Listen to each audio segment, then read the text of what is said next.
global sociology, or is it something rooted in coloniality, extractivism, exploitation in the global south?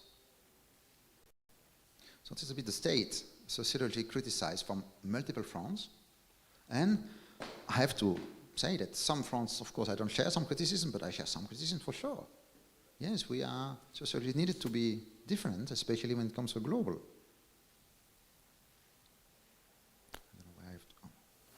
At the same time, I think this kind of criticisms, what are valid. Sociology is not at all in crisis. Sociology, since the beginning of this century, has transformed itself, maybe as never in the history of a discipline. We have witnessed a renewal of sociology. We have transformed considerably our methods, our concepts, the history of disciplines, and what we call the canons, the leading authors. The class I had in sociology in the late 1990s, and what we teach today as a history of discipline, as who are the main authors, it is quite different. You cannot teach the same way the history of discipline. I mean, you know, I learned about Du Bois when I was doing a postdoc in 2010. I didn't know Du Bois. Today, any person who takes a class of intellectual sociology knows about Du Bois. This expression I told you already, founding fathers, please. As if there were no women there. Of course, we have Martineau from the US and many other women. They taught me a history of sociology. There were only people from Europe and the US. So what about people as Falsborda from America, Fei Jiatong from China, saying many things that we are saying today as new, but he said it in the 1930s. We ignore that. Today it's not possible anymore. It's about the canon. But for me, and this will be my main part of my talk, I think that I will tell you about the renewal, but also about the roots, where this renewal started. And I think it started for four different reasons that converged. First, critical perspectives. Since more or less the 1980s, some would say since 1968, I would say a bit later, but let's see. There have been a rise of very insightful, very dynamic critical approaches. Feminist perspective, gender studies, subaltern studies, post-colonial, decolonial studies. This has been very dynamic. The second point is that social sciences in the global south, I know more about Latin America, but go to China, go to South Korea, because we have an expert here, part in the Arab world, has been extremely dynamic. South Africa, Singapore, many other parts. But there's an indispensable third dimension. It is the opening of sociology, and particularly global sociology, to this global dialogue. This criticism, the dynamism of social sciences in global south, precedes the renewal of sociology that I would say started maybe in the 2000s, the first decades of the century. But if you look at critical perspective, feminist, gender studies, subaltern studies, post-colonial, decolonial studies, they had to develop outside of sociology, outside of the Department of Sociology, because we, sociologists, considered this was not serious sociology, because they did not have I lost a point here. They did not have a space in the discipline. They were outside, they were not welcome. And this has always been the case. You may know that Du Bois, for example, was not invited in the Congress of the American Social Association. And, but more recently, feminist perspective, they had to build their own journals, their own space, because this was seen as not serious, not universal sociology. So this opening of sociology, for me, it's key in this renewal. It's at the same time a result and the root of this new dynamic.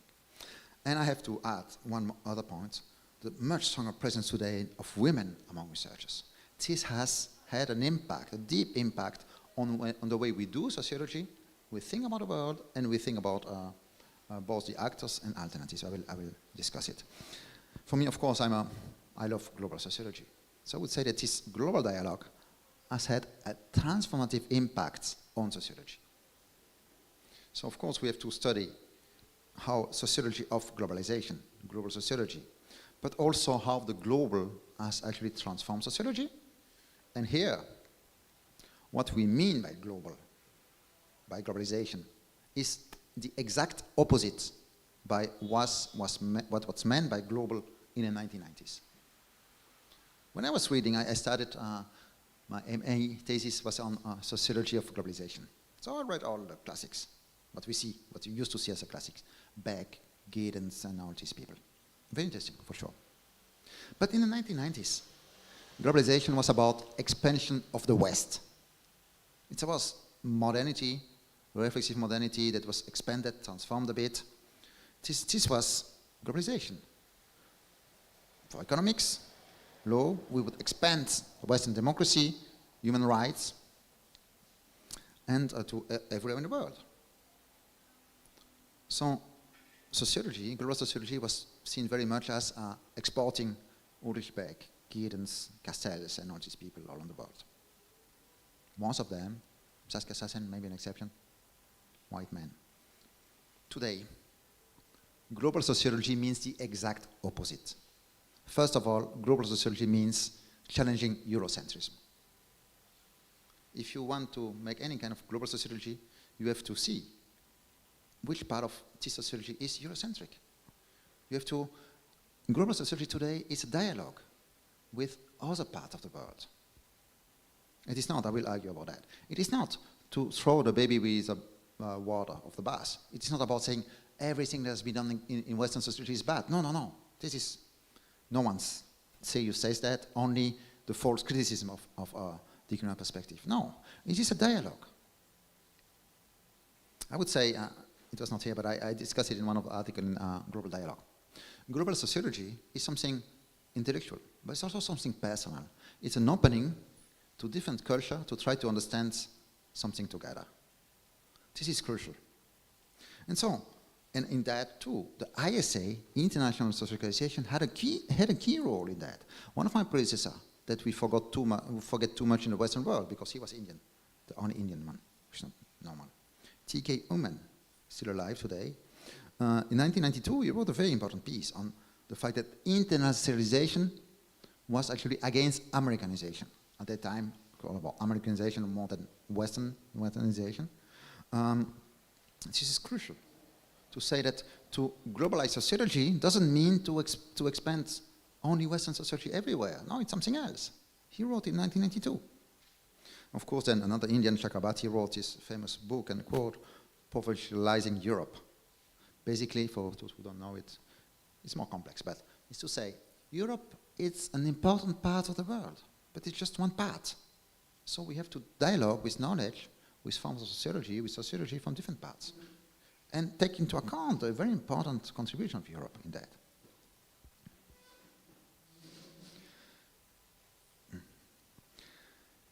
So, I'm definitely, like Ulrich Beck and all these big thinkers, I still learn a lot from them. I'm against methodological nationalism, but I'm also very much against what I call methodological globalism, and there's a piece on that in the journal Globalizations. Methodological globalism is Eurocentric analysis and theories, the universalization of cases, concepts, and theories developed in the West without seeing the difference in different countries. Cornell coined it because she is an English-speaking person, so discussions that were going on in Latin America and Asia for decades, you always need someone writing it in English to coin it. It was Cornell. We did theories in the North, and then we want to implement it in the South. But for too long, sociology was blind to theory coming from the South. There are some exceptions, of course. For example, you take dependency theories, very important, coming from Latin America, Cardoso and Valeta. There were some exceptions, but very few. If you open yourself to theories from different perspectives in the world, I hope that Vincenzo will tell us a bit more about South Korea theories, you see immediately that many things are useful for you, and we ignore it. But it's not only that. Methodological globalism is, for me, mostly the kind of empirical data you take, the perspective you have, and for who you write. And here I draw on a colleague from Turkey who wrote a very good essay, and he explained more or less. that for too long, global scholars have based their analysis on global newspapers and international institutions' reports, most of which do not address local people, but global players, cosmopolitan academics and experts in international institutions. So the aim of global sociology was always to be ready for international institutions, to be global in a way that was more disconnected for local knowledge and problems. So this is what they call first in Latin America, knowledge extractivism. And the question is crucial. For who do we write? Where do we publish? And how do we publish? I could have another whole talk about the importance of a multilingual sociology. And I say it here, especially here in Italy. It is crucial, yes, to publish and to speak in English, yes. Because if not, we don't dialogue with people from India, from people all over the world. But it's also crucial to maintain sociology in national languages. I mean, English is not instead of Italian. I'm very much in favor of publishing not the same article, but similar article in 2 languages, always adapted to different audience. You cannot write the same thing for Italian audience or for, let's say, a more international audience, but we need to defend sociology in Italian, in French, and of course also international sociology, mostly in English. I have to skip that, but just to say that on this PowerPoint is just to insist that first, the global is not only produced by global actors, by international institutions. Local actors also produce a global. In my case, my fieldwork on the Zapatista, small indigenous movements in Mexico, have transformed the way we saw globalization. Via Campesina, small farmers, transformed the way we saw climate change and food in many ways. Anyway, so that's about methodological globalism. I have an article on that. And but I have to go a bit faster here, sorry. So I come back to that extraordinary time for sociology. You can see how we've moved fast to transform and to bring, to reverse the idea of global sociology, which is not today the expansion of Western sociology, but on the opposite, challenging Eurocentrism, which is not the same as Western sociology. It is the idea, Western centrism basically, the idea that everything that we produce in the West is neutral and universal, as if there were no, there was no androcentric perspective indeed, for example, or I will come back to that anyway. So, as I said, this dialogue, global dialogue between different continents, but also with critical perspective, has transformed our discipline, history, canons, but also the methods and the concepts. And this is the methods. We've seen extraordinary innovations and a different way of thinking about epistemology, about the methods. But also, I think today we are in the midst of a fantastic time to rethink, to revisit all our concepts. So, methods and epistemology. Here, you can see it from every critical perspective I mentioned, but let's take feminist studies. Situated knowledge. Donna Haraway from the US, because they are the most diffused, had this famous text, Situated Knowledges, the science question in feminism and the privilege of partial perspective. Basically, in the feminist studies, you saw all perspective on the limits and impossibility of objectivity. Well, there are complex debates, there's no clear answer, but we've improved our perspective on that. Positionality, we all agree that this is something crucial today. It's not about, I will skip the debate of objectivity, but of course, you have to say from where you talk, from where you write. And so it is by explaining, well, I study that as, with this and this connections with my topic. As a person located in, I'm a Western European man, so I have something that are there in me. By doing so, it is very clear that we have, actually by explaining it, we have not some people who say, oh, this has become less rigorous, less objective because you give your positionality, but it is the opposite. It is more rigorous because you have to reflect on your own connection with the object. You always have a connection with the object. And of course, let's take my case, as a white man educated in Europe, of course there are several things I don't really understand from some colleagues from Latin America. When I talk with some indigenous professors in Latin America, I have to confess that my knowledge is limited to understand them. This is not a problem, it's just a condition for global debates. What is very clear, for example, is a way, thanks to some part of these feminist studies, we have improved our methodology for conducting our fieldwork. This kind of, I like, for example, very much the work of, I forgot the name now, on Strangers in Their Own Land, a feminist book by a professor from Berkeley, Hardy Hochschild. This is a book, you probably heard about it, hopefully in Italy. It's a book on the normal people who vote for the far right, for Trump now in the US. And, but what's really interesting is that she defends the fact, not exactly in the same time, but I would defend the idea of empathy with the actor. The fact that when you do interview, you don't judge. You have some empathy, even with far-right people. But empathy doesn't mean you agree with them. You just consider them seriously in their problems, in the way they produce knowledge. You try to understand them. Then afterwards, you analyze, and then you take your distance. You're very important. It's not about reproducing the words of the actors. It's about analyzing. But first, empathy. So I think we have improved very much the way our methodology. And today, for example, when I did my PhD about 20 years ago, the most important thing was always take distance, take distance. Today, it's not like that. I do believe it's important to have some theses to take much distance, but also other theses were much more involved with the actors. But then you have to analyze. To reproduce the words of the actors is not sociology. I mean, the actors do it better than we do. You need analysis, categories, concepts. But still, you may be part of the movement and be a good sociologist. That's what feminist scholars showed us. And we need a plurality of perspectives here. I think that actually this has the positionality, this perspective on objectivity has reduced epistemological biases. And so this was from feminist studies. But if you look at sociology in different places of the world, different continents, you see that this different relationship between researchers and actors was actually very much present in different traditions of sociology, of course here in Europe too, but mostly in other continents.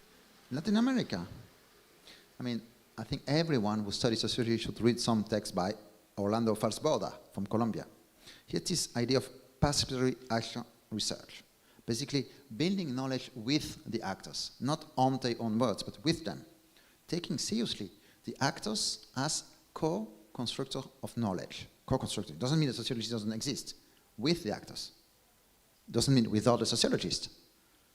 But this is crucial in Falsborda. I will not develop it. From the 1970s. A series of methods, but also on a concept of connecting with the actors. Look at China. I was in China a few months ago, and so I read a really good book, Post-Western Sociology, edited by a French sociologist, Laurence Rouleau-Berger. 1,000 pages, a bit long. But I discovered many essays on current Chinese sociology referring to Fei Chai-tong, sure I don't pronounce it well. In the 1930s, he was studying peasant in China. And why? And then he lived until, I think, 2010. So he's a real founder of Chinese sociology. And why is so interesting, so insightful? Because he decided to take peasants seriously, to take into account their own knowledge, and to understand the situation of poverty, basically, on misery in the countryside, not only from the state perspective, economic perspective, the fact of the foreign intervention, that was very widespread perspective at that time, but understanding rural China from the subject's point of view, rather than from that of the other, the government, the other people. So it didn't mean no analysis, but it was taking seriously the actors as producer of knowledge. This is already in the 1930s. So just to illustrate a few perspectives of why it is so interesting to open ourselves to different traditions of sociology, different history of sociology, different authors. And really, I have to confess I discovered it too late, but a history of sociology today, it is impossible not to integrate Fei Chai-tong, a Chinese sociologist from the 1930s. And we don't know about him. He said so many important things. And we have to understand him to understand current Chinese sociology. Anyway, I get a bit too passionate, a bit too long about that. But still, concepts, as I said. Today, we are, in my perspective, but Roberto may have more precise data on theories, especially here in Italy. But I think that we are in the midst of one of the most extraordinary periods of revisiting our concepts. There are new concepts. Intersectionality, concept that came from the civil society, moved to sociology. It is crucial to analyze sociology today. It means intersectionality is basically about the interaction and how to say it, complex interaction between different discrimination, basically, between class, race, gender, discapacity, the way it adds. I don't think you can understand the pandemic and its impact without the concept of intersectionality. Because you have to understand how, for example, the feminist scholars showed very early on how in New York City, black people died twice more than white people from the COVID. But it was not only an issue of race. You had to add class. These were the poor people who had to work when the other one could stay at home. And gender, women, of course. Anyway, intersectionality, crucial, a new concept. But the most interesting thing is today the revisit of concepts. The same concepts, but I think that every of our concepts is going through a revision by this dialogue between Western and non-Western sociology. Take social capital. A concept I don't use much, but still. Well, it is put in dialogue with the concept of Aidagara and Guanxi from Japan, China, with president of the Japanese Social Association, Michi Sato, has an article asking why do we use a concept of social capital to explain social relation in China and Japan when the collective dimension is very different? Why don't we use the Japanese or the Chinese concept? And I think we have to go one step further. Why don't we try to learn to see if this concept from China and Japan is not useful for us? I don't say it's useful or not, but should at least try to see how insightful it is to analyze our reality in Europe with these concepts. And you can see it from every concept. Democracy. Democracy in Latin America, since I say at least 30 years, they insist that we have to go beyond the Western liberal version of democracy. The idea that democracy is mostly or mainly about elections, this is okay for political scientists, but not for sociologists. I mean, it's much more than that. We see today in the public debate. Likewise, concept is in history here, from India. I like the very idea of the English industrial revolution. You know this idea that I was taught, that industrial revolution is something that starts in England. No, they say in the 16th century, 17th centuries. And it was an English phenomenon very specific to England. Well, it started notably by how to say, manufacture de coton? Textile, yeah. By a fabric of textile, yes. And but you know that cotton, say cotton, cotton. Cotton, you don't have cotton in England. You only had it because they imported from India. In South Korea and China, they have it in just a few decades. This transformed the way we see modernity, but this concept should not only be applied in East Asia, it should also be applied, of course, in Latin America, particularly in Brazil, I would say, and also we have to learn something from them in Europe. And so we have it everywhere also, the fact, the concept of care is very different today, and Batiani has a very good book on the concept of care in Latin America that advises to see it in a very different way. Ecological transition, the debate today is, our Western version is about, basically, you put some more green energy and you keep the same model. Well, from Latin America, they all say, this is not possible.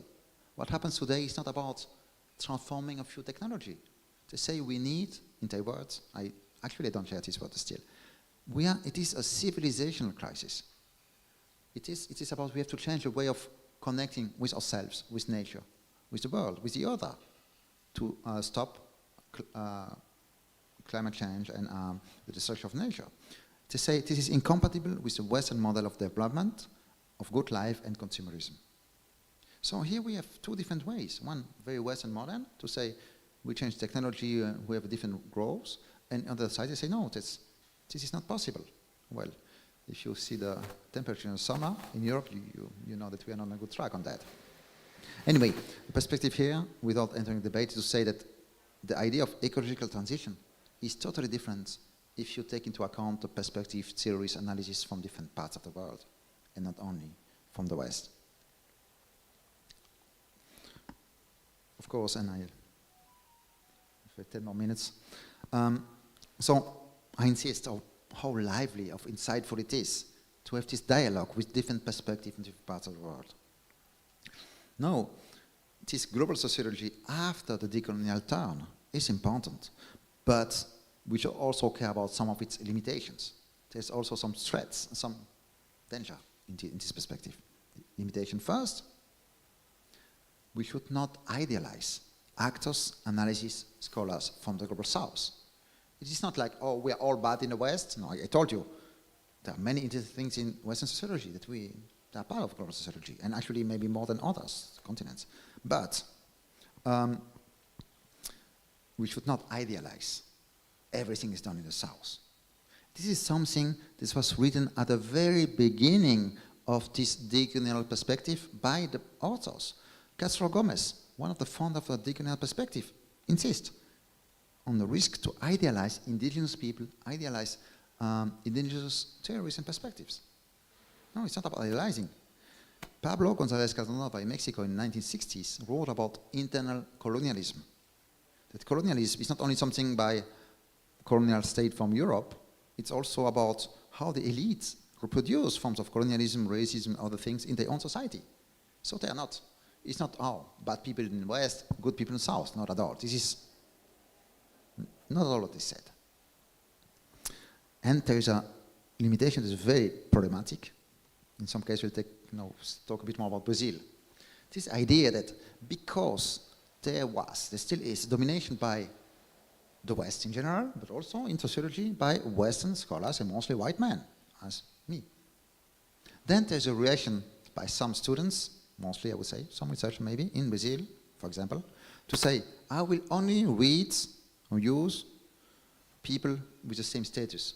So I don't read anymore, what was the name, Locke, because he had, well, you know, all the big thinkers had some problems. Some had slaves, others had, were racist, others defended colonies. So I only read black authors, for example. So this is really a derivation that is not acceptable, of course. We should situate every author, of course, in their time, in their condition, and of course they wouldn't have not written the same if they would be black women, for sure. But still, it doesn't mean that we cannot read them. We still have to build on what they produce, and I still believe it's useful to read, of course, Marx, Durkheim, Weber, and all the others. Maybe in a different way, and definitely with other people too. And another problem, not with, if you read the authors of decolonial perspective, they say the exact opposite, but they say it's complex. But a simplification of this theory is to say that the global is very complex. What is important happens locally. We are against the global. I'm a global sociologist, so I cannot say that. But what is important is to avoid the idea that any kind of the progressive actors should have only local narratives and be against the global. We need a global narratives also from the other side. It's not only about global capitalism and the global destruction of the planet. We also, and criticizing universality on this perspective, here we'll quote Enrique Dussel. He wrote, "It is not sustainable for victims to only need fragmentary micro-narratives." This idea that you only have micro-narrative, micro-resistance to the global order, this is really a problem. We need a global perspective for sure on all this specific problem here. I think that global sociology, this was the theme of one of the article in Global Dialogue. Global sociology, of course, cannot remain anchored in the Western universities and canons. It is false. It is not true that what we wrote in the West, everything was universal. There's a real problem there. We cannot stay there But at the same time, we cannot limit sociology, global sociology, to criticizing the West. It's not about that. The criticism of domination of Western universalism is just a first step. Then you have to open dialogue, which is much more interesting. This is exactly what they say in the authors in this field. The decolonial approach, I quote here Ramon Grossvogel, is not an essentialist perspective. It's not an essentialist, fundamentalist, anti-European critique. It is a perspective that is critical of both Eurocentric and third world fundamentalism, colonialism, and nationalism. So again, it's not to idealize what is written in the Global South. And exactly the same for the other project, they call it post-Western sociology, more or less the way the Chinese people present this perspective. And they say the post-Western sociology is not about opposing Western sociology. It's about innovating, it's about dialogue between Eastern Chinese, they mean, and Western sociology, much more than opposing Western sociology. And finally, we've also have too often a problem of pluriversalism instead of universalism. So, yes, we have to question a part of the Western universalism that was actually not so universal. It was cannot be applied so easily everywhere. It is not true that, I mean, let's take an example. I feel for my master, I learned so much from him, Alain Touraine.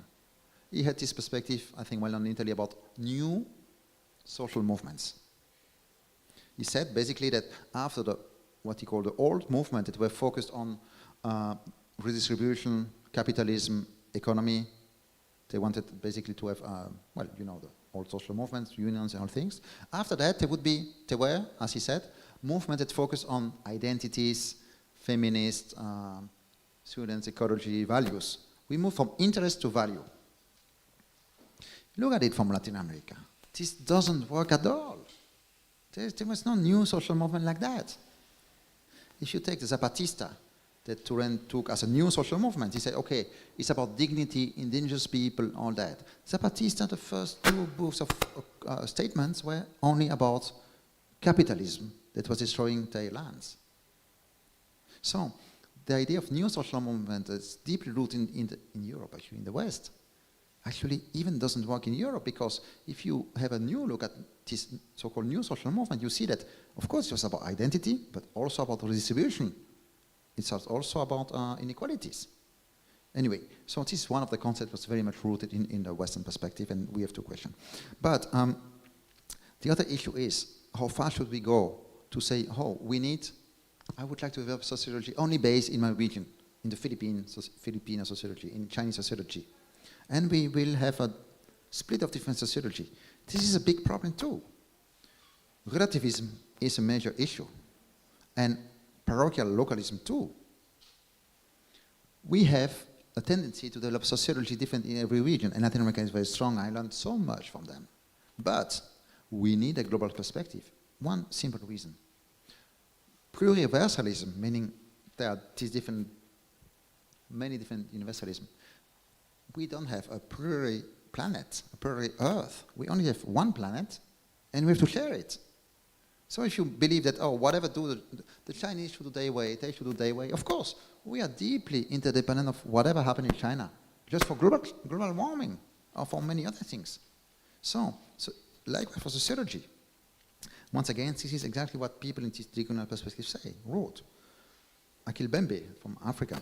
Whether we like it or not, the truth is that we all share this world.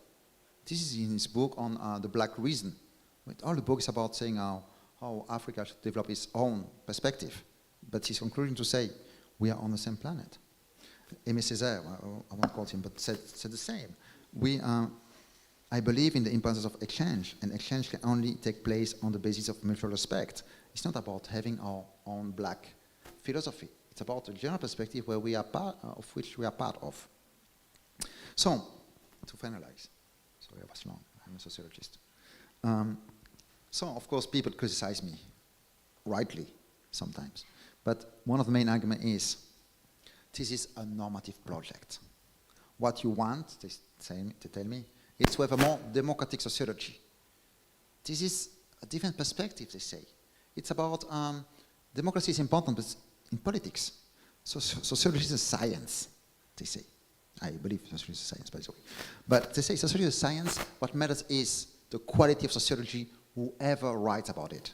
It's not about if it's a black woman or white man, the quality of the arguments is what matters. Valid argument for sure. My point is, of course I care in the ISA, I care about democracy and sociology in the ISA. Yes, I would like to have more delegates from the Global South, yes. But it's something different. Why do I defend this perspective? Not to democratize sociology, which I like, but because this is better sociology. Once we include feminist perspective, global perspective from different places, we just have better tools to understand reality. Our concept today are much better than 20 years ago because we included this perspective from different parts of the world. Our understanding from the pandemic relies so much on what we learned from different continents. And a concept are more robust. I told you about epistemology too, this different relationship with the actors, the way sociology is in the world, the concept of modernity, for sure. Let me take an example, Brazil. Brazil is a fantastic country. I have a privilege to teach in Brazil about once a year. Lula, when he was president in the first mandate, he set up some affirmative action that allowed, a complex mechanism, that allowed black young people, mostly black basically, but not only, black young people and women from the favela, from the slums, to have access first to good public primary school, then secondary school, and universities. So this started in the 2000s. Today, we are about 20 years afterwards, it was progressive. And even Bolsonaro, the right-wing leader, didn't totally destroy this quota system. Today, many of these black women, notably, have gone through all the system. They not only master's degree, some of them did a PhD, and some became researchers. I can tell you that today, Brazilian sociology is one of the most lively in the world. For one of the reasons is they managed to integrate this, not only these black women, not only, but because they bring different way of seeing some of the questions. I don't say they should all be black women, but if you bring black women and you train them in sociology, they become professor, then their perspective on sociology in some cases is different. Let me take you a very basic example. I read a study on primary schools in Brazil. The study very quickly focused on one thing, toilets in primary schools, in public primary school in Brazil, because toilets were so horrible. And this was very different from one school to the other. I mean, these kind of things had not been a debate in education, sociology of education in Brazil, in schools in Brazil. Before, these black women brought the issue. You may see it as a detail, but if your child has to go to the toilets there, you understand it's not a detail. And anyway, many perspectives there in sociology are different. The way they connect with the actors, indigenous people, there's many issues. The police, of course, the security in Brazil, where Brazil is a country where they kill most black people, even more than in the US, the police. So everything is, you add a perspective on that. It's not about taking out of, there are still plenty of white professors, but you add a perspective, and sociology is definitely much better, much more lively, different concept. It's so lively. Today's mostly in Portuguese, but I'm confident it will be in English soon. So, I'll end here, just to tell you that, yes, we still have a long way to go. Sociology is still very much rooted in a national perspective too often. In a Western perspective, it doesn't take into account enough perspectives from different parts of the world. In an androcentric perspective, yes, it's still too many of our canons of concepts lack perspective of feminist perspective, taking more into account the gender, for sure. But we should also see the way that we've come through in the last 25 years.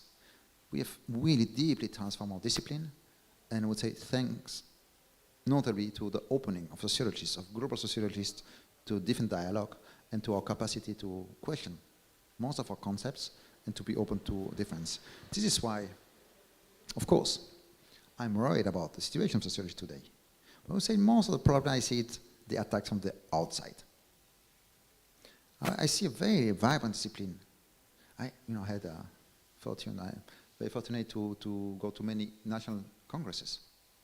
And I can tell you everywhere, almost everywhere, I see national association with fantastic women sociologists, Most of the keynotes are women today. Most of the presidents of national associations are women today, and very different perspective. So such a transformation in a short time. At the same time, of course, we face these challenges today with Trump and many other fake news. But still, I think this is a fantastic time to be a sociologist, and I invite you all to read more about that on the ISA website. Thank you.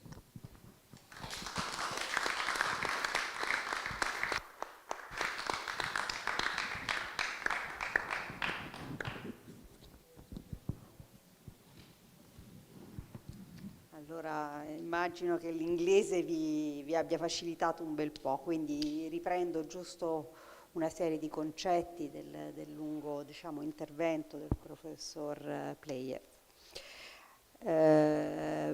Si è focalizzato sostanzialmente sulla questione della crisi della sociologia oggi.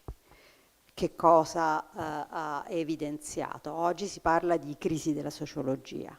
Oggi si parla molto del fatto che la sociologia non venga ascoltata, che non riesce a rispondere ai problemi e via dicendo. Ma qual è, diciamo, la questione secondo lui? Non è vero. La sociologia negli ultimi 20 anni, diciamo 25 anni, in questo secolo ha fatto un salto e un cambiamento di qualità senza precedenti. Assolutamente una capacità notevolissima di come si dice, confrontarsi con i problemi attuali. Uno degli aspetti, diciamo, che ha cominciato quindi a confrontare quello che è stata la sociologia del Novecento con quella attuale e ha riportato tutta una serie di concetti. Ad esempio, che cos'era la sociologia nel 1900? Nel 1900 sicuramente la sociologia aveva una visione globale come dimensione colonialista, cioè la globalizzazione era l'esportazione del modello europeo, del modello americano, del modello occidentale verso le altre aree geografiche. Oggi la globalizzazione invece è completamente cambiata nella sua concettualizzazione e viene considerata la possibilità di combinare quelle che sono le diverse prospettive che caratterizzano i diversi contesti, non perché sono buone a prescindere, perché questo è uno dei problemi che ha evocato alla fine, ma perché sostanzialmente queste dimensioni riescono a offrire una pluralità di prospettive, quindi anche dal punto di vista metodologico un aspetto essenziale di leggere i diversi contributi, cioè lui faceva riferimento ad esempio di un sociologo che già nel 1900 si leggeva la prospettiva cinese attraverso i cinesi, nel senso a volte diciamo la diversità di prospettive, l'integrazione tra la diversità di prospettive ci consente di guardare all'oggetto che stiamo guardando superando quello che è il bias epistemologico, connesso proprio con il fatto che la nostra soggettività sta guardando, che noi siamo guidati da un contesto sociale, culturale, politico, contestuale, dentro al quale noi stiamo, la consapevolezza del nostro posizionamento, quindi è un aspetto centrale per diciamo, poter guardare a quella che è la società oggi, i problemi oggi. Scusate, scorro quindi c'è uno dei problemi che si è evidenziato che indubbiamente l'innovazione all'interno della sociologia è nata all'esterno della sociologia stessa. I movimenti femministi, per esempio, la sociologia femminista è nata all'esterno, cioè osserviamo che c'è un mainstream che mantiene tutta una serie di autori che vengono criticate per il loro eurocentrismo o diciamo anglosassocentrismo, scusatemi la parola orribile,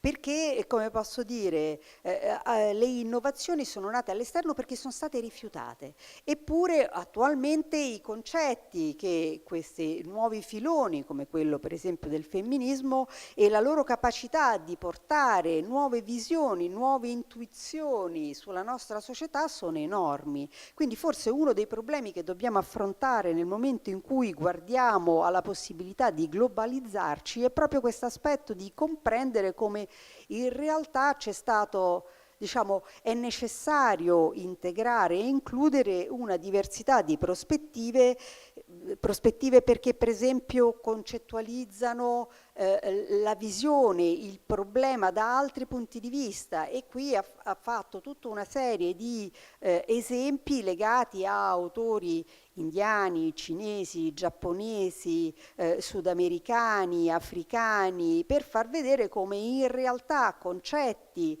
come per esempio come si dice, concetti come per esempio la democrazia, come la globalizzazione, come i movimenti sociali, sono aspetti che vengono definiti in maniera diversa in ragione del contesto che lo sta guardando. Adesso mi viene un esempio a caso: la modernità, se andate nei paesi latinoamericani, comincia nel momento in cui c'è il colonialismo europeo verso l'America del Sud.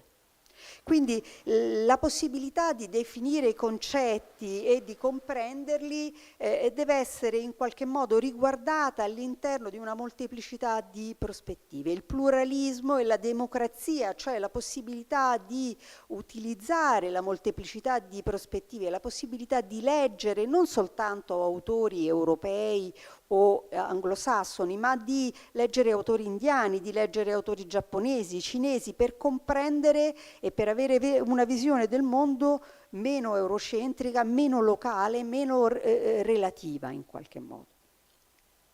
Che è uno dei problemi che sottolinea. Ma perché questo è successo? Perché in qualche modo il nord ha prevalso e escluso il sud, l'Occidente ha prevalso e escluso la visione dell'Oriente, ma queste visioni si sono sviluppate ed è importante conoscerle, non prenderle, non idealizzarle. Questo è uno dei problemi che il professor Player sottolinea.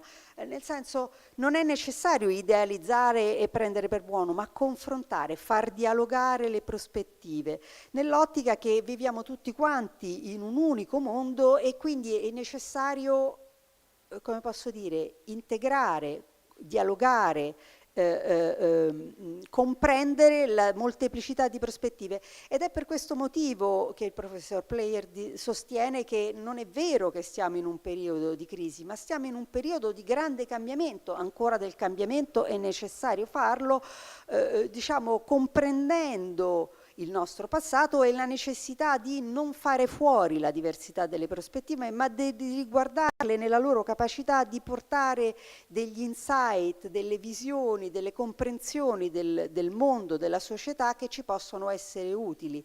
Comprendendo la diversità e l'eterogeneità, molto spesso parliamo di complessità, ma che cosa significa la complessità? A volte diventa un concetto semplice a sé stante, no? È complesso e quindi non lo capisco. No, comprendere significa utilizzare una serie di variabili che consentono di leggere, ma queste variabili, le variabili che noi scegliamo, sono contestuali, cioè la possibilità di guardare a quel fenomeno è situata. Quindi il punto non è di far fuori questo aspetto, ma di comprendere il posizionamento che noi assumiamo nel guardarlo, di leggere diversi concetti, diversi autori, di diverse aree geografiche del mondo, per poter avere uno sguardo più globale. Globale è fondamentale, ma non nel senso che siamo tutti uguali, ma nel senso dell'eterogeneità e della ricchezza che lo contraddistingue, e quindi nella necessità di in qualche modo promuovere un pluriuniversalismo delle visioni. Quindi evitando quello che può essere il relativismo, cioè il fatto di non essere consapevoli del fatto che stiamo guardando un aspetto specifico, di includere, di promuovere una sociologia democratica. Ed è per questo che il professor Player sostiene che fondamentalmente in questo momento noi stiamo vedendo una crescita straordinaria ed enorme della sociologia oggi. Grazie.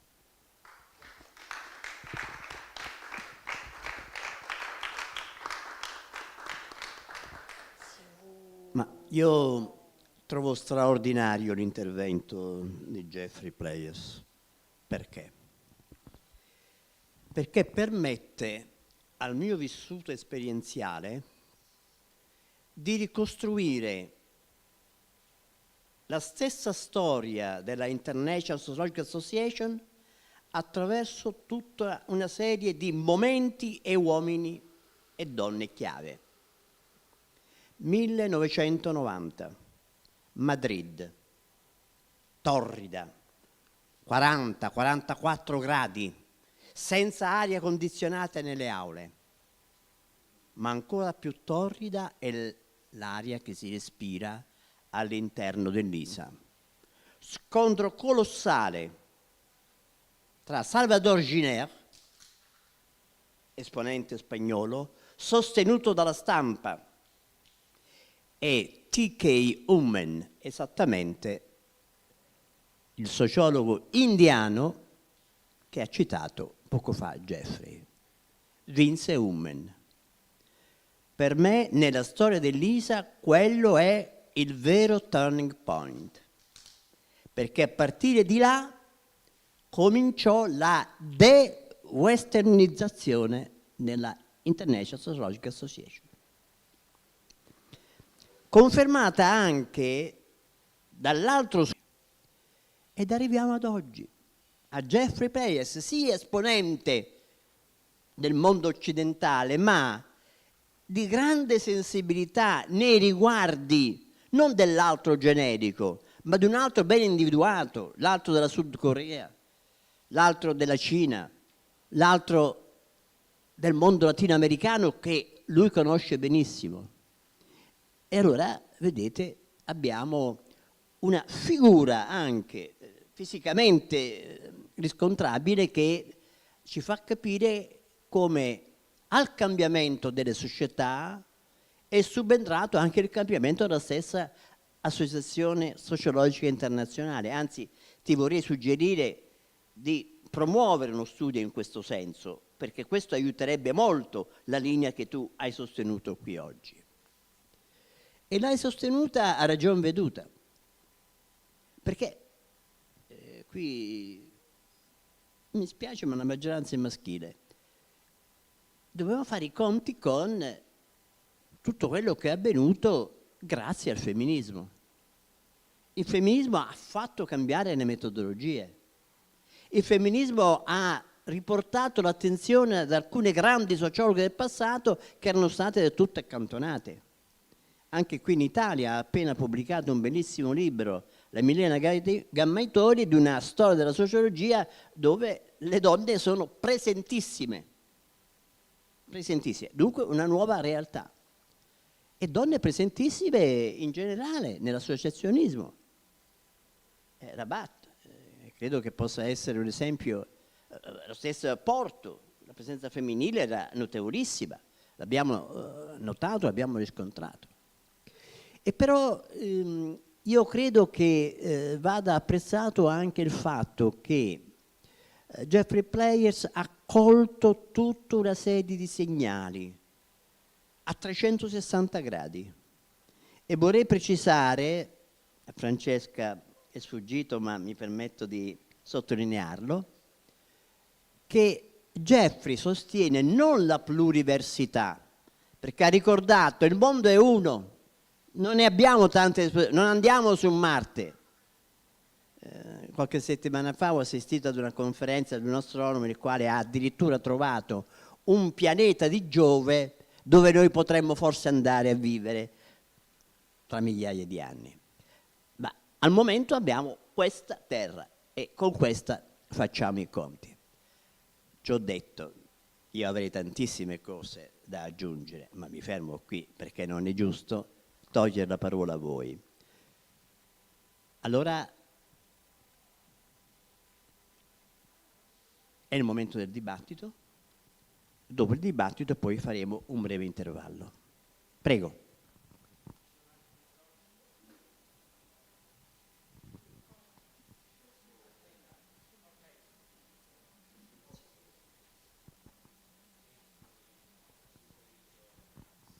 Posso... In italiano, posso parlare in francese con te o come volete? Vieni qua perché ti devono riprendere anche da casa. Allora, cosa devo parlare? In italiano con te o in italiano? Allora, prima di tutto, anch'io mi accodo ai miei colleghi per le lodi veritiere nei confronti di questo intervento di altissimo livello perché è molto equilibrato, ma non di un equilibrismo politico, di un equilibrio vero e che forse è una delle strade maestre oggi per fare la sociologia globale. Ci vuole molta lucidità e non solo entusiasmo e passione, ci vuole molta lucidità per evitare di incorrere, scadere in nuovi errori metodologici, in nuove cecità epistemologiche. E Jeffrey l'ha detto con molta chiarezza, non andiamo a ripetere il mito del buon selvaggio, du bon sauvage, no, perché è una cosa molto occidentale. Noi rimproveriamo all'Occidente un grande disprezzo per gli altri, ma dimentichiamo pure che l'Occidente è stato un grandissimo produttore di passione per gli altri. L'orientalismo, l'esotismo nascono da questa passione per gli altri, smisurata e che ha prodotto molti disastri, così come quella posizione di superiorità. Allora, questa, secondo me, la chiave di tutto è quello che dice il nostro amico nel dialogo. Eppure io ho una domanda. Il dialogo sì, il dialogo c'è due ragioni, dialogo, ma ci sono due ragioni, certo, dobbiamo mettere insieme dei punti diversi, senz'altro, ma c'è una tensione, che tu dici euristica, ma può essere anche un'antinomia, fra la necessità di dire da dove vengo, da che punto di vista parlo, qual è la mia storia, per non scadere in una visione parziale del mondo. Io so pure come te, sono un uomo bianco, occidentale, con la mia età, la mia traiettoria e ho degli schemi mentali. Ma da una parte questo è necessario, d'altra parte tu dici bene, se rimaniamo a questo livello, ma non c'è più sociologia, perché la sociologia nasce pure come tentativo per capire delle tendenze più generali, più globali. Io dico ancora universali, anche se oggi dire universale è quasi una bestemmia, è diventato quasi una bestemmia, e lo sostituiamo con pluriversum, perché universale non va bene, universal situé, tutto quello che volete, ma a un certo punto bisogna comunque risalire e cercare a fare in modo che questa tensione fra particolarismo della conoscenza sociologica, necessità universale di una spiegazione più larga, arrivino a coesistere. Allora, ci vogliono dei concetti, ci vogliono delle metodologie, alcune ne abbiamo, ma non ne abbiamo tantissime. Questa è una prima domanda. Al di là del programma, la tua affermazione programmatica, no? Del tuo entusiasmo, che sono molto convincenti, io le condivido completamente. Come fare quando formiamo studiosi giovani, dottorandi, come fare per far capire loro che al di là di una presa di posizione devono imparare a essere sociologi globali? Questa è la prima, è una domanda. Poi per il resto, beh sì, la sociologia è la scienza della crisi per eccellenza, perché è nata così, con la doppia rivoluzione industriale e politica. Come diceva Jean-Claude Passeron nel libro Le raisonnement sociologique, è una scienza non sperimentale, che è al di fuori dello spazio popperiano e quindi come scienza storica studia il cambiamento. Ora, il cambiamento è dato dalle rivoluzioni, oggi le chiamiamo le crisi perché non ci piacciono più queste parole, ma nasce così. Quindi è ovvio che una scienza della crisi dia il sentimento di essere in crisi, ma se non fosse in crisi non andrebbe avanti, rimarrebbe sempre la stessa cosa. Voilà. Comunque, grazie ancora per il tuo intervento.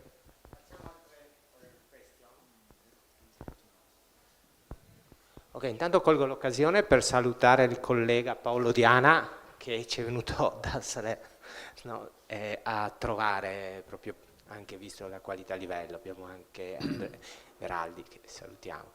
E ci sono... Sì, si continua ancora? Sì, no, volevo fornire ulteriori elementi. Sempre riandando alla storia relativamente recente della International Sociological Association, io ricordo che a Yokohama eravamo in lizza in 2 per la presidenza dell'International Sociological Association. La mia concorrente era Margaret Abraham, che non era una americana esponente della dominante sociologia statunitense, era di origine indiana. Un po' come è avvenuto persino nella Chiesa Cattolica, dove Prevost è americano, ma ha una grande esperienza del mondo latinoamericano e proviene dal mondo europeo. Dunque, anche questo elemento si aggiunge all'analisi che stiamo conducendo. E persino Michael Barawoi, con la sua Public Sociology, in fondo ha un grande merito, quello di aver promosso un'iniziativa, l'abbiamo visto anche nelle slide, Global Dialogue, una sorta di rivista dove anche le sociologie assolutamente minoritarie della isola più sperduta del Pacifico può esprimersi e dire qual è il suo punto di vista. Quindi, come vedete, è una serie di tasselli che costituiscono un mosaico che vanno nel loro insieme a corroborare quanto ha sostenuto Jeffrey per noi questa mattina. Allora, io ho visto che si è parlato di public sociology, abbiamo uno dei massimi esperti italiani, sia con la collaborazione con Barowi sul volume. Vuoi aggiungere qualcosa? Volevo ringraziare Jeffrey per la relazione, grazie molto. Io ho avuto soltanto, ho tradotto public sociology in italiano e abbiamo, con un collega Giovanni Paolo Ferrari, abbiamo avuto il piacere di incontrarlo. Purtroppo l'ultima volta a Porto eravamo insieme e poi insomma è capitato l'incidente che purtroppo l'ha portato alla morte. Con lui avevamo iniziato un dialogo e io vengo da un'università di Salerno, Università del Mezzogiorno, e proprio su questo ci confrontavamo, no? Anche i sud del mondo e anche sulla sua attenzione a quella che è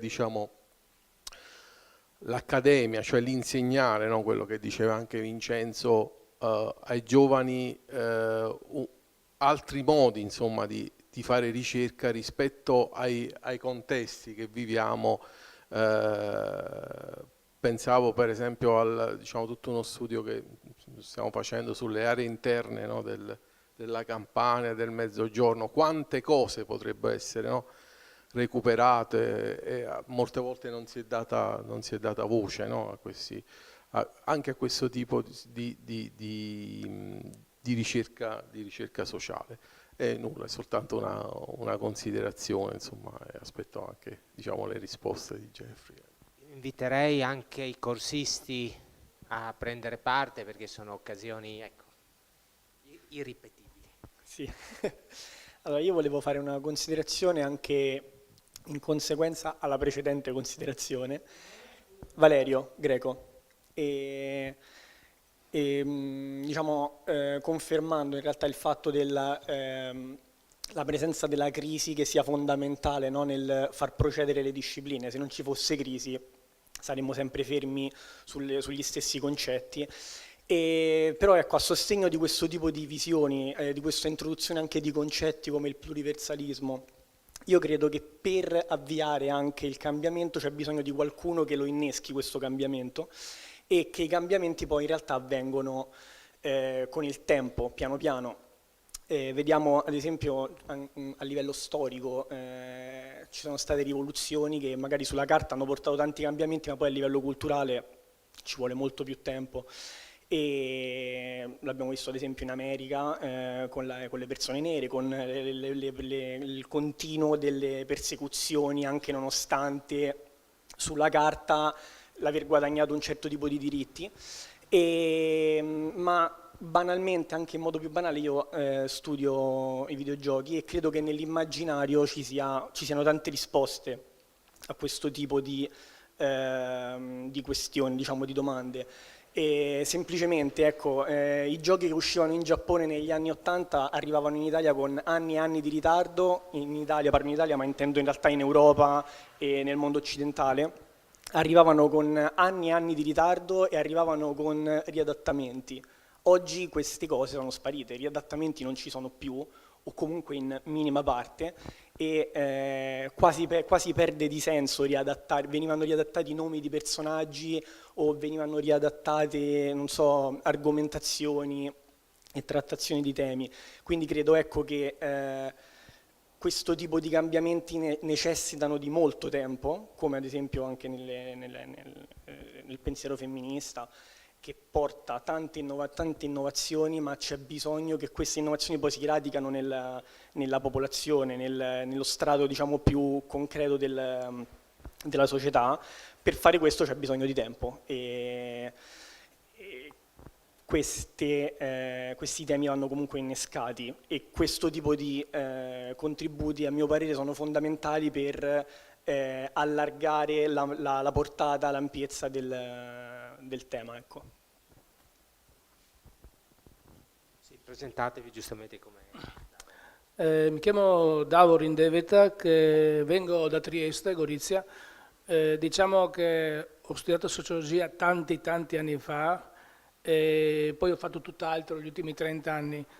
Però sono qua per un motivo, perché mi ha invitato il professore Nicola Strizzolo, perché lui prima di insegnare a Teramo è stato a Udine diversi anni e lì abbiamo collaborato a un progetto su un sociologo che non tanti conoscono in Italia, però è stato fra i primi che si è iscritto al corso di sociologia a Trento nel 62 e non so, è stato così compagno di diversi professori che magari poi giovedì farò una relazione su questo.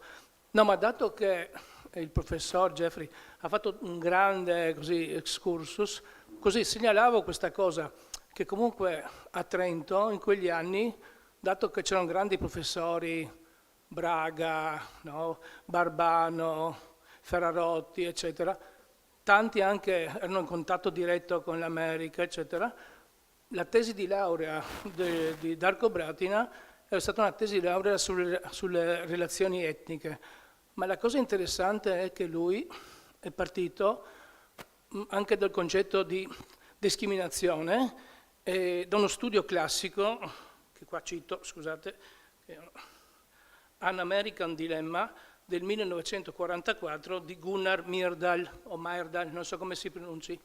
Ora Gunnar Myrdal è di origine svedese, per questo forse ha cominciato già in quegli anni una logica di quella che oggi stiamo parlando, no?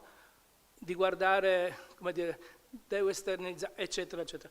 E lo stesso Bratina, pur essendo molto giovane, ha impostato la sua tesi sulle relazioni etniche, o sulle minoranze, scusate, proprio da questo concetto. Mi sembrava così interessante, come diciamo che certe cose sono, ecco, anni 60. Valerio, ancora. C'era... Thank you very much indeed. I'm an independent researcher and a school teacher, mainly active in philosophy. So this thing of regarding concepts that are westernized, I feel very much, I resent on myself. So this is a major bias when we investigate, especially sociological themes. And as far as globalization and sociology is concerned, I was wondering, in fact, what we may think, according to you, of concepts like community, individual, and communitarian ethics, so that, for example, community in Japan may mean something completely different from what community may mean in the traditional southern, say, southern Italian communities, or somewhere else in the south of the world. So that's one main problem. And also the concept of individual as codified within the Western world or westernized world may not be fully understood or may be rejected. That's something I would be very much interested in. Thank you very much.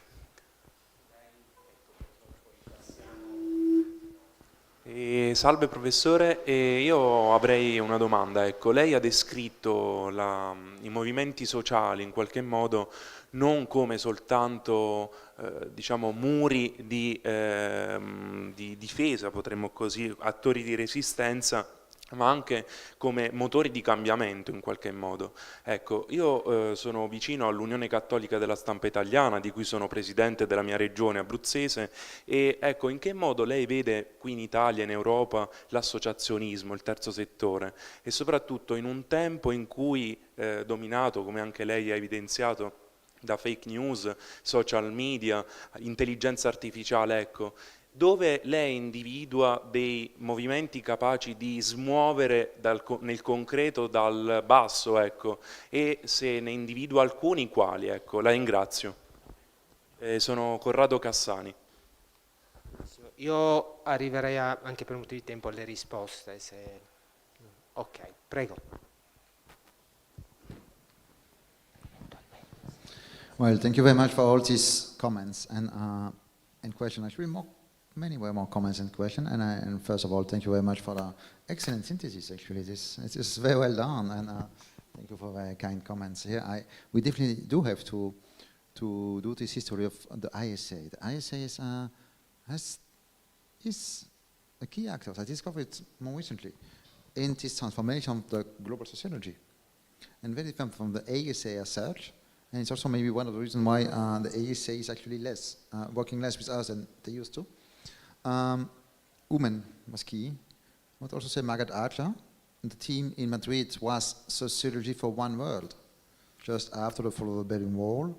So it was a big thing. And of course, then after that, Martin Orlow founded International Sociology. Cardoso launched it a bit, but Martin was really the man behind that. His famous book, The Global Age, which is for me one of my main references. Very Western, but also still different. And Wallerstein was the one who went all of the places to do these meetings in different continents. Wallerstein was the one who decolonial perspective starts in Binghamton when he invited all these people that were critical to sociology. He invited them in Binghamton to discuss it. Dussel, Grossvogel, and many other, the Peruvian, anyway, all these people, Castro Gomez, that's why he started. So Wallerstein was key, and the ISA has played a role in this institutional life. We have to document it much better. And of course, Sari Anafi is a good friend. I will say that, of course, Michel Vivoca, that you will have the pleasure to listen to, was also important in that. In Michel Vivoca and Michael Borrow in different perspectives, let's say. They were less... global sociology was maybe more important. Public sociology was more important. Michael Borrow, but also it's happened a lot. But then, for example, let's take... I didn't know him for a long time, but I became quite close to Michael, and how often I say, I faced many problems today with you may know that we suspended the Israeli Sociology Association. I'm still very much in touch with Israeli colleagues, and I support them. But still, how often I wonder, I would like to call Michael and ask for his advice. So he is so important. But say, public sociology. So much a Western and American concept. I always wonder why it's so in Latin America. Michael has appeared, I took part in 5 or 6 tributes to Michael. Michael was really, for me, he's my reference as a president of the ISA. He and Wallerstein probably. But in Latin America, he's not an important sociologist in Latin America. Why? Because public sociology in Latin America was just sociology, nothing new. When Michel Vivoca invited Michael Borrow at my center in Paris, Cadiz, Michael said, well, public sociology is just kind of thing you do in France. Sociologists publishing newspapers, in Italy even more. So, just at the same time, it was public sociology in thesis was a concept very rooted in the US America. at the same time, he talked to other people too. I would say here, in terms of global sociology, yes, a global dialogue. This is Michael, I would say, main contribution. And of course, it comes from his predecessors and follows, I think, Sari Hanafi, of course. Sociology as dialogue is also a key concept to Sari. And as such, I'm just a small part of this long line. And well, this is the ISA, the sociology as dialogue. When it comes to the comments question, very good comment by Vincenzo. Universalism. I like the fact that you underlined the fact that I try to be balanced. It's complex. And of course, the way you become famous to make a very harsh and exaggerated criticism of something, and then someone else do an exaggerated criticism on the side, we have to be a bit more balanced, for sure. Universalism is a big question, and it's about tension, more or less what you said. I would say the same different way. There is a permanent tension in sociology between particular and universal, or at least something more general. Sociology, and today very good sociology, is actually deeply rooted in individual experience. I use very much the concept of subjectivity that I take partly from Foucault, but I would say more from Touraine, Vivorca, de Saint-Ly, Bajois, and a few other people. Subjectivity is like what's inside of you. For me, it's the main trigger of social movements. A dialogue with yourself, Margaret Archer, ISA president too. And here, at the same time, we want to go beyond that. We want to see social structure in the most intimate things, like love. We want to see social structure, but not only, we also want to see subjectivity in the actors. And this is, we have to go beyond the very individual, intimate experience, because we share something, we want to learn something. We have to go beyond the experience, which is always very specific from one country. Because, yes, when I read, I have to confess, when I read very little of Chinese sociology, I mean, it's in China, but more about what we can learn to understand other parts. So it's always about specificity and generalization. But this has always been the case in sociology, and it is the case in national sociology. So when you write about Italian sociology or French sociology, of course you cannot take into consideration all the variety in a country. We always have to generalize and to simplify to make the reality understandable. This is basic Weberian perspective. Of course, they attack us more when we say about global, because everything is different in different countries, but it is the same when you talk about national. In France, for example, French sociologists don't like global sociology very much. Most of the time, they consider it national. So, when I talk about global movements, well, I don't publish anymore in French, but when I used to publish about global sociology, when I used to publish in French about the global movements, they had a clear reply. These were national movements. So, there's a very good article, by the way. I don't agree with the argument, but it's a very good article. Take a full issue of the French Journal of Political Science saying there were no Arab revolution. It was specific in each country. And they traced national dynamism in Tunisia, in Egypt, in Morocco. Very national dynamic. And I tell them, totally true. These are deeply national movements. But it doesn't mean they are not also regional and global. So it's not national or global sociology. It's actually movements. It's these movements in the Arab Revolution, they were deeply national, very different in each case. And also, you cannot understand them without the global waves of movements. They were also global. I think it's always this tension. I agree. This is part of sociology. And I would say even in global sociology, you also go back to very Western sociology that I also like, from the 1990s. The very strong connection between the more intimate and the more global. Giddens probably the best one in that, or Lash, Beck, Vivorca build on them and also say so interesting on that. The more deep you go into yourself, the more you also reach something that is global, the more general. And these two are connected here. And I would say also not only in theories. What I like to say, and I have an article in Global Dialogue on that, global sociology is not only about theory. It's also a personal commitment and a personal opening to the other. Which are von Betancourt, Raoul von Betancourt, who is a Cuban philosopher based in Germany. He writes it very well in the intercultural philosophy. This will to encounter the other. And I would add, to be ready to question some of your own certainty by meeting someone else in the dialogue.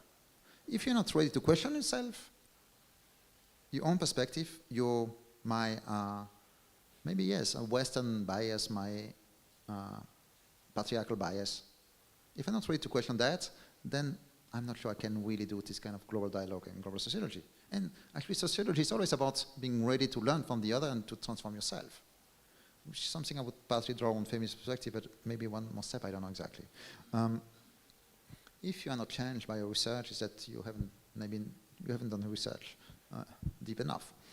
Anyway, so personal and research and knowledge are always connected in that, and that's about balance. And at the same time, once again, research is not about asserting yourself. It's not about that. It's about transforming yourself for sure, but then we need something more general. That we need to learn something from valid for everyone. We need validity. We need. We cannot check. That's a permanent problem in my school. It's Touraine, Vivorca, on my master there. What is the proof in sociology? And Michel Foucault has a very good answer to that. It's actually, for me, the proof is when the actors understand better what they do thanks to the theory. And because you cannot put it we are not in a laboratory, so you cannot have it, you have to work there. And sometimes, just when you understand better reality thanks to this concept, then that's already the result. Anyway, that's difficult in universalizing sociology. But still, I forgot my first answer to your comments and question. The first thing is actually to challenge the false pretension of universalism, that was dominated in sociology for too long. People often criticize me or these perspectives to saying, okay, you are against universalism. No, we need universalism or something like that. We want to go back to universalism. Sociology was universal. But this sociology that was sold as universal was a false universalism. It was sociology that corresponded to the West. It was, they say, universal when actually it didn't work for many countries. It worked mostly from the West. And then I read too many books, and especially PhD theses, from Latin America where they really try to force the way a concept should work in their country, and it doesn't work, but they want to have this French concept to implement it, and it doesn't work.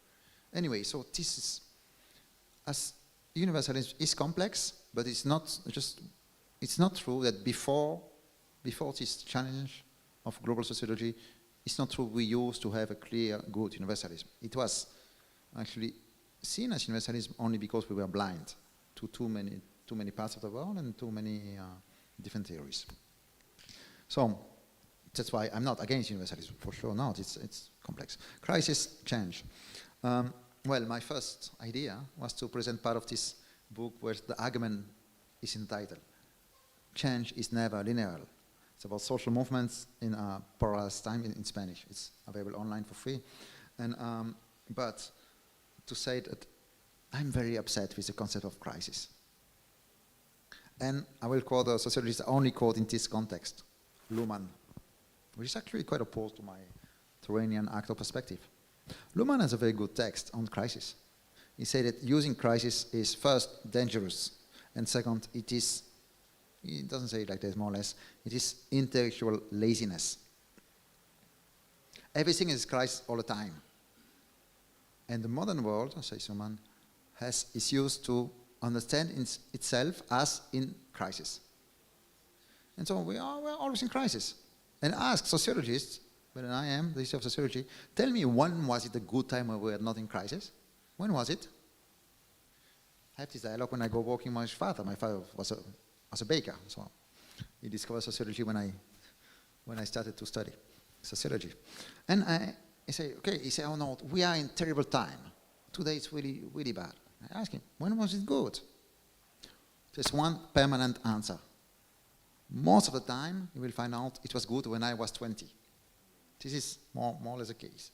But more seriously, of course, they will say all the 60s were a great time, progress and all that. But this is only because you take into consideration the West. You say today democracy is at risk, with Trump, China, all that, of course.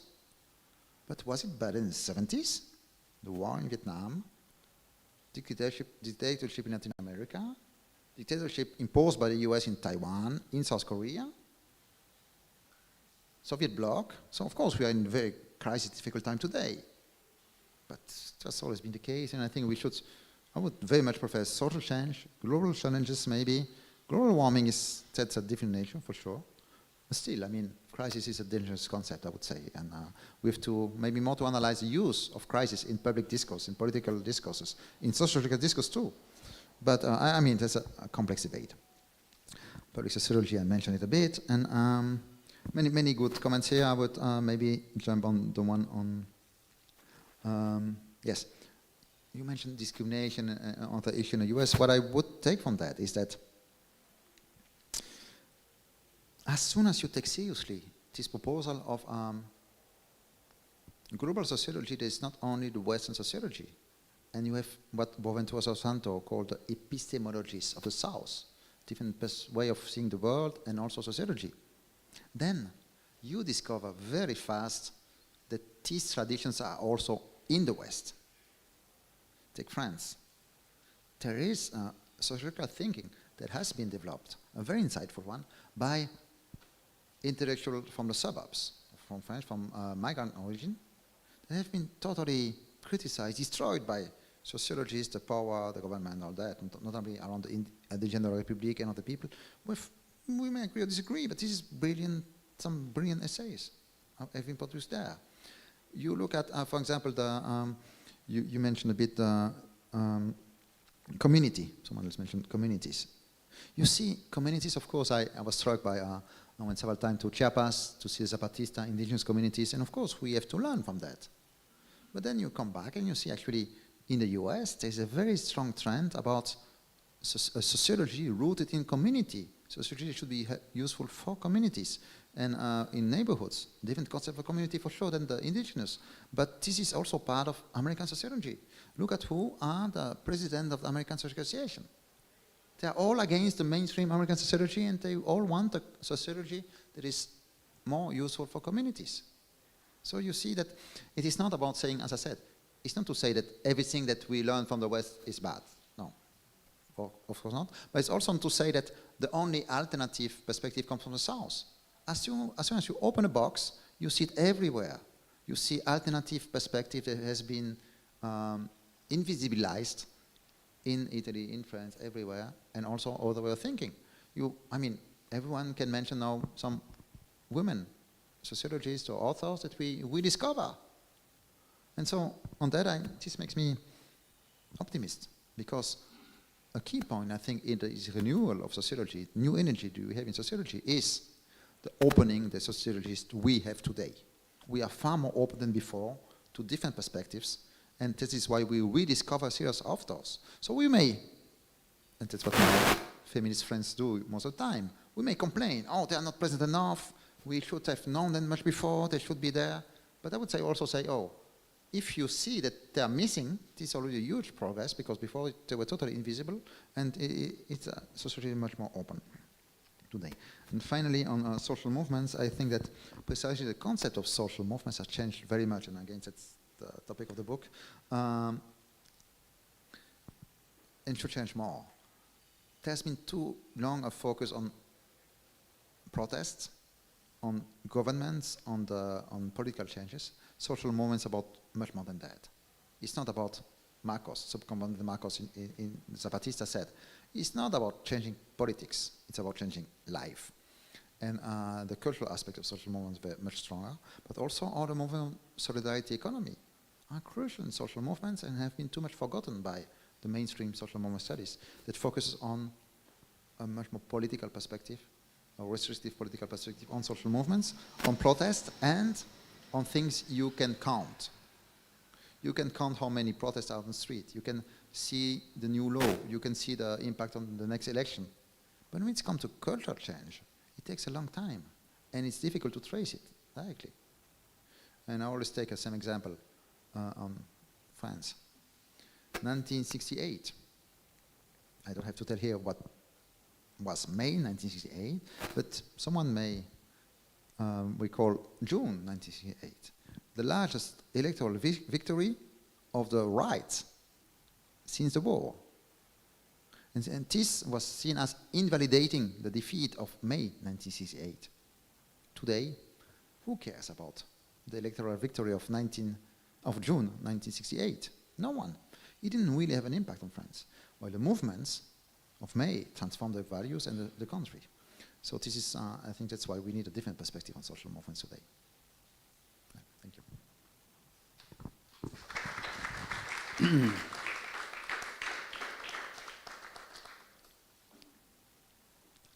Come siamo con i tempi? Siamo benissimo, nel senso che alle 11:30 dovrebbe iniziare l'autopostazione degli studenti. Io inviterei 10, massimo 15 minuti di pausa e ritrovarci qui alle 45 punto per il dialogo, la presentazione, dove ci siete. Va bene, allora un quarto d'ora di pausa, ringraziamo ancora una volta il professor Jeffrey Players. Est-ce que tu lis l'espagnol? Est-ce que je... En espagnol? Tu crois? Tu crois? Oui, je lis tous les noms. Je peux donner ce livre? Oui. Notamment, j'ai revu mon texte sur la religion et mouvements sociaux au Brésil. J'aimerais bien voir ça. J'ai agrandi beaucoup et cette nouvelle version n'est pas trop disponible. Quand j'aurai le temps, je vais écrire.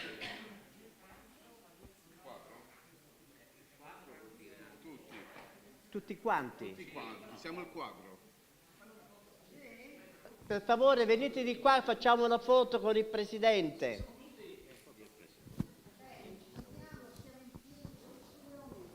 Come siamo? Ciao Roberto. Tutto bene? Sì.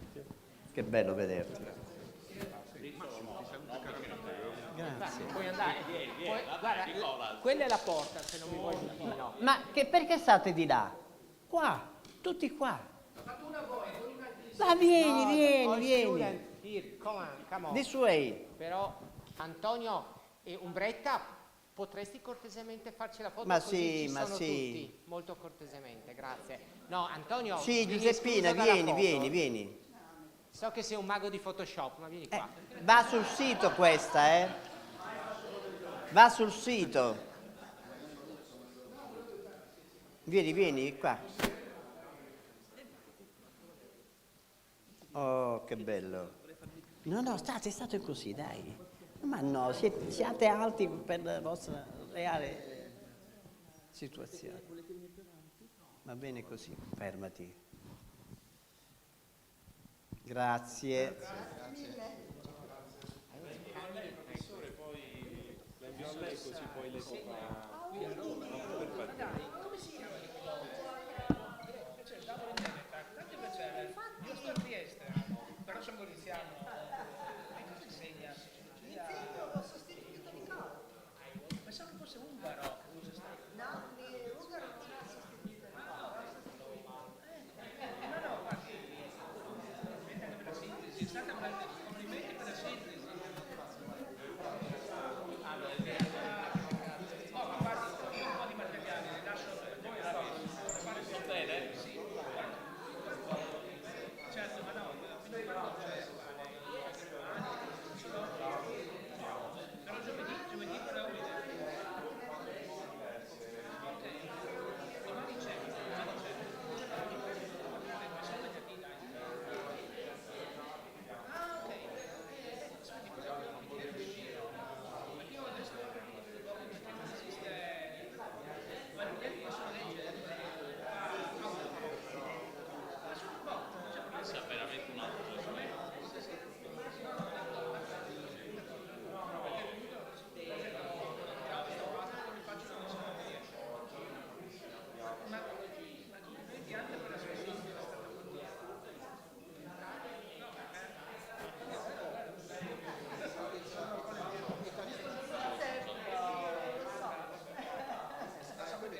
molto bene. Brava Chiara.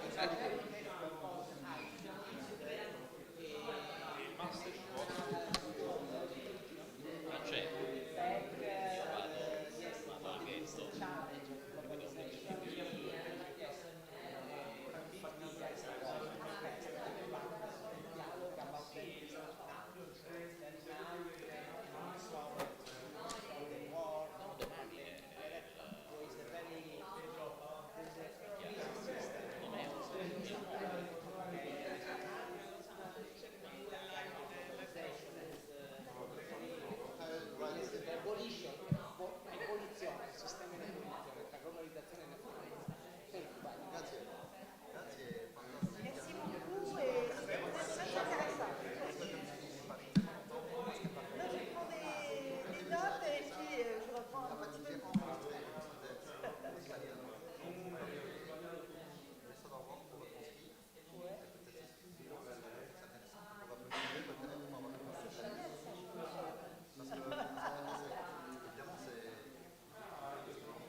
Francesca, viene anche lei a prendere un caffè?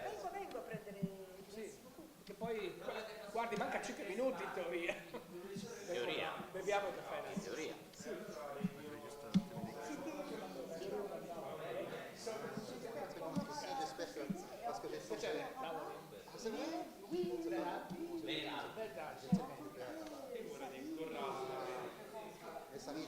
Salite perché